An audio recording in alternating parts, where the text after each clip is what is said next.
Buenas tardes a todos. El año pasado estuvo aquí el jefe nacional de la Asociación Cultural In Memoriam Juan Ignacio, Juan Antonio López Larrea, hablando ante todos ustedes, invitado con la gentileza de Roland Hélier. Bonjour à tout le monde. L'année dernière, ici à ma place, était le président de l'association, Juan Antonio López Larrea, qui est venu sur invitation de Roland Hélier. Este año, por diversas circunstancias, sobre todo por una que os hablará mañana nuestro camarada Jorge Álvarez, no ha podido venir. Cette année, pour plusieurs raisons, entre autres une de laquelle parlera demain notre camarade Jorge Álvarez, il n'a pas pu venir. Y entonces me toca a mí hacer unas pequeñas reflexiones como la inmigración. Me toca hacer unas pequeñas reflexiones sobre la inmigración. ¿El año pasado? No, este. Donc, je vais faire quelques petites réflexions par rapport de l'immigration. Son unos extractos. Supongo que a todos os gustaría que os dijera que en España las cosas van mucho mejor en relación a la inmigración. Pour tout le monde, j'imagine, tout le monde pense qu'en Espagne, la situation est meilleure par rapport à ici, évidemment, au niveau de l'immigration. Pero en comparación con lo que veo, cada vez que veo a Francia, nosotros somos unos aficionados. Et chaque fois que je viens en France, il faut dire que nous Espagnols, nous sommes un petit peu des amateurs dans la matière. Pero les garantizo de que nos vamos a convertir en unos profesionales rápidamente. Mais j'ai l'impression que nous allons devenir bientôt professionnels. Toda reflexión que hoy en día se haga sobre Europa es irrelevante si no contiene al menos una posición frente al problema de la inmigración. Chaque réflexion qu'on peut faire sur l'Europe aujourd'hui n'a aucune importance si on n'a pas une bonne position par rapport au problème de l'immigration. Una cuestión ante la cual la descripción de un escenario apocalíptico es ya un lugar común para todos. C'est une question pour laquelle la description habituelle est un scénario apocalyptique. Una natalidad en caída libre combinada con un flujo imparable de inmigrantes. Une natalité, un chute libre qui se marie avec un flux imparable d'immigrants. Un relevo generacional que ya solo se asegura por una población halógena. Un changement générationnel que se vérifie par une population complètement halogène. Una ciudadanía de nuevo cuño que desprecia la sociedad de acogida y solo acepta sus beneficios sociales. Une citoyenneté de nouvelles, comment dire, quand on fait la monnaie, prestaciones. Frapper, ça paraît. Oui, bon, de nouvelles frappes, on peut dire, qui méprisent la société d'accueil et qui n'accepte que ce bénéfice social. Una cultura, la que llega, que viene animada por una fe milenarista y de vocación expansiva, que es el Islam, que una vez instalada en Europa ha calado hasta el fondo el cáncer que a esta le corroe. Une culture alimentée par une foi millénariste de vocation expansive, l'islam, que une fois incrusté en Europe, a poussé en avant jusqu'au fond le cancer qui la corrompt. Una proliferación de guetos, de zonas don't-go, de territorios al margen del Estado de Derecho. Prolifération de ghettos, de zones hors de contrôle, de territoires aux marges de l'État et de droit. Y una masa humana con la fuerza de la desesperación que se multiplica en medio de una sociedad hastiada, vacía de voluntad y de sentido. Et une masse humaine animée par la force du désespoir qui se multiplie à l'intérieur d'une société qui est aigrie, vide de volonté et de sens. Y frente a todo ello, una actitud puramente reactiva y cortoplacista. Et face à cela, seulement une réaction purement réactive à court terme. Unas políticas de apaciguamiento cargadas de mala conciencia pequeño-burguesa, que lejos de desactivar la amenaza, no hacen sino preparar la dinamita para el futuro. De politique de pacification chargée, très chargée d'une mauvaise conscience petite bourgeoise, que bien loin de désactiver la menace, rien ne fait de plus que préparer la dynamite pour le futur. El resultado es ya, en cualquier caso, una auténtica subversión demográfica que ha cambiado de forma irreversible la faz del continente para las próximas décadas. Le résultat est déjà, de toute manière, une subversion authentique de caractère démographique qui a changé de manière irréversible le visage du continent pour les prochaines décades. En este escenario, la posibilidad de que algunos estados europeos adopten en un futuro próximo políticas islámicas es una hipótesis de trabajo cada vez menos extravagante. Como en su día declaró un ministro de Justicia de los Países Bajos, si en un futuro la mayoría de holandeses lo desea, opta por la Sharia, esta decisión debe de ser respetada. Dans un scénario pareil, la possibilité que certains États européens puissent adopter dans un futur de forme politique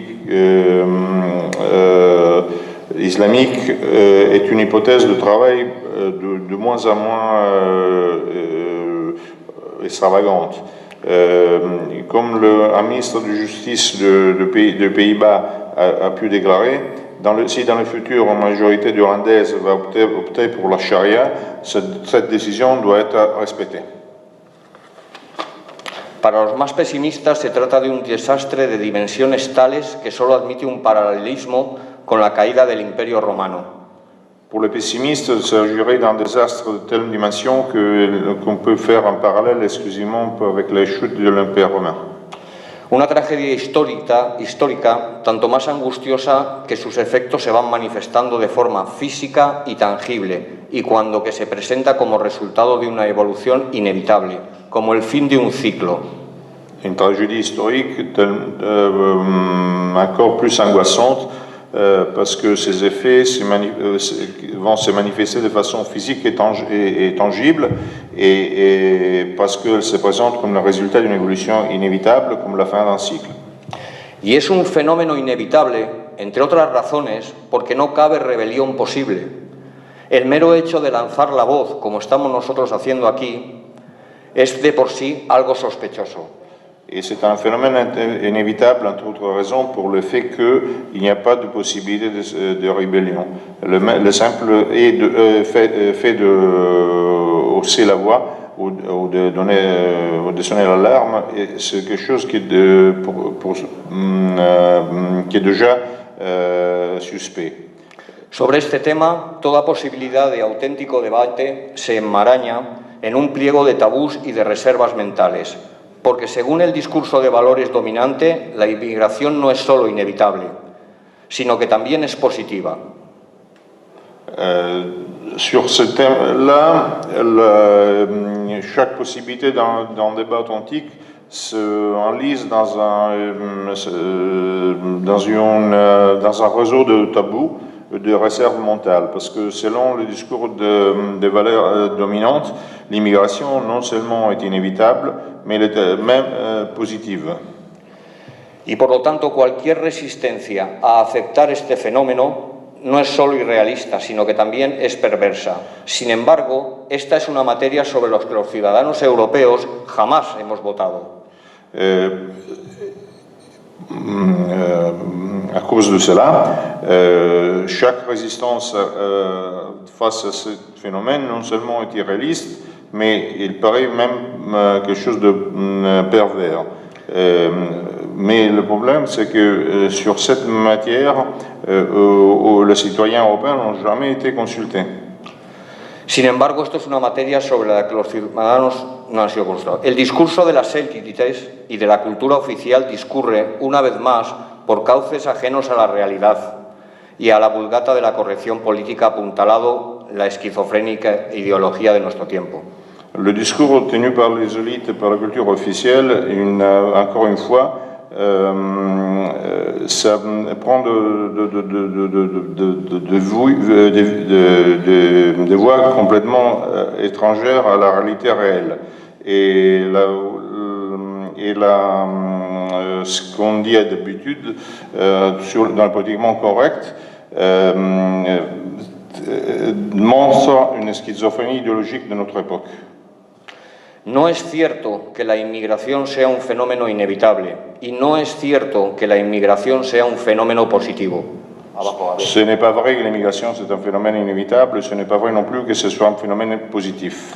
El carácter inevitable de la inmigración solo puede afirmarse desde una interpretación puramente económica y utilitarista de los comportamientos humanos. El hombre como nómada aislado, guiado únicamente por la maximización de sus intereses individuales, desligado de apegos culturales y de vínculos familiares y colectivos.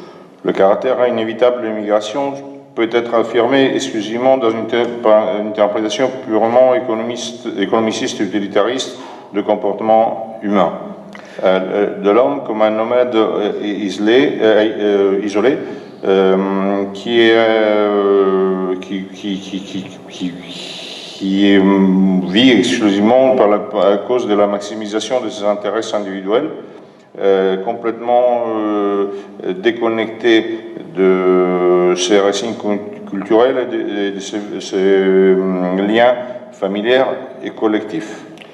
El hombre como mercancía, sometido a la ley de la oferta y la demanda, aplicada a escala internacional. L'homme comme marchandise soumise à la loi de l'offre et de la demande sur une échelle internationale. Y lejos de ser un fenómeno positivo, la inmigración es algo negativo. Y por cuanto implica de desarraigo forzoso, por tratarse de una forma, entre otras, de deportación o de autodeportación, las primeras víctimas son los propios inmigrantes. Las segundas y más preocupantes somos nosotros. Et bien loin d'être un phénomène positif, l'immigration est quelque chose de négatif pour ce qui implique le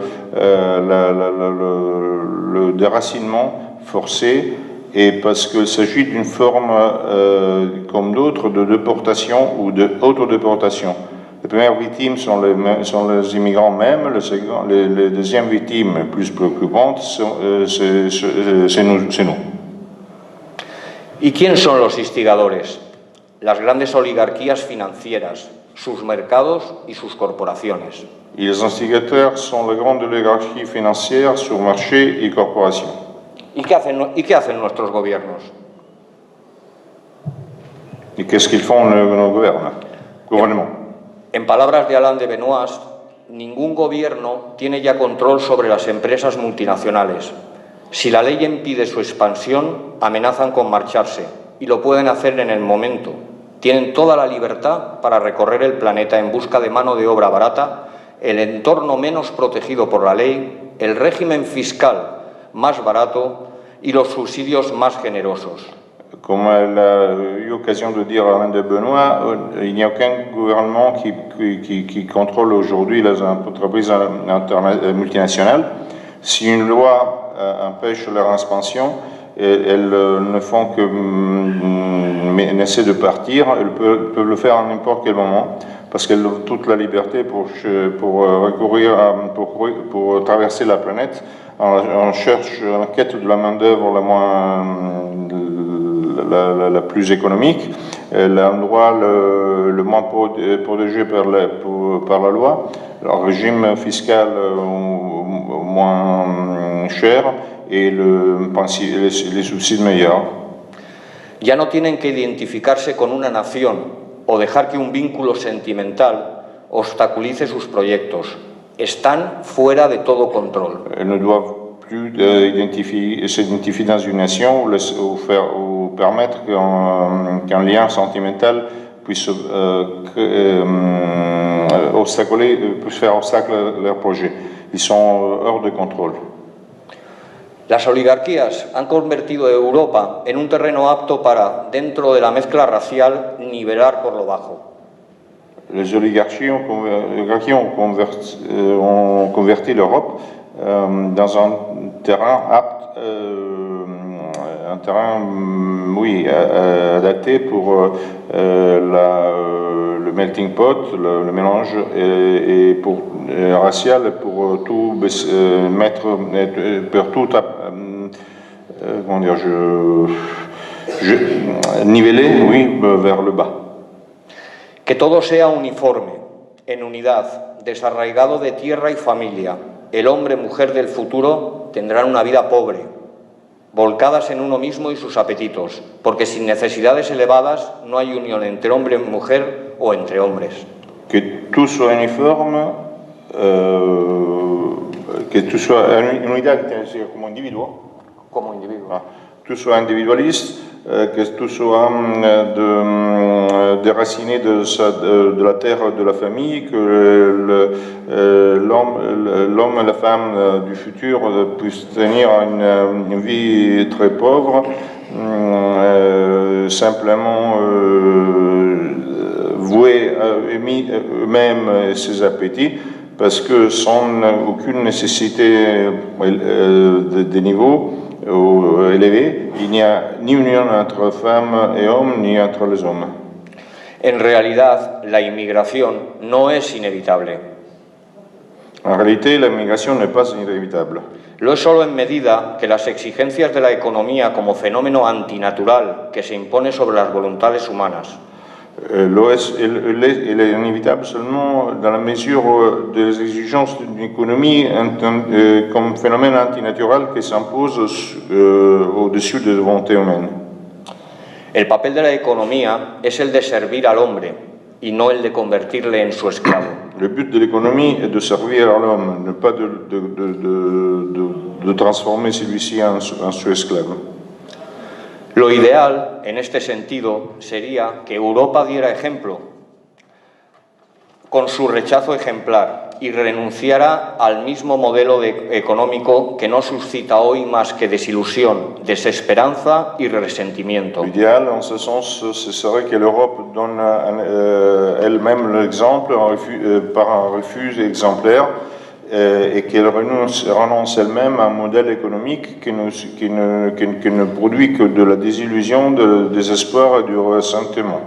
Pero Europa solo desaparecerá cuando nadie levante la voz para decir basta. L'Europe disparaîtra seulement quand personne plus lèvera la voix pour dire assez. Que nadie piense que hacemos esto por odio. Que personne ne pense que nous faisons cela pour de la haine. Lo hacemos por amor. Nous le faisons pour amour. Por el futuro de nuestros hijos y de los hijos de nuestros hijos. Pour l'avenir de nos enfants et des enfants de nos enfants. Y al final, por honor. Et surtout, enfin, pour l'honneur. Persistid, resistid, organizaros y contraatacar. Résister, persister, s'organiser et contre-attaquer. Muchas gracias.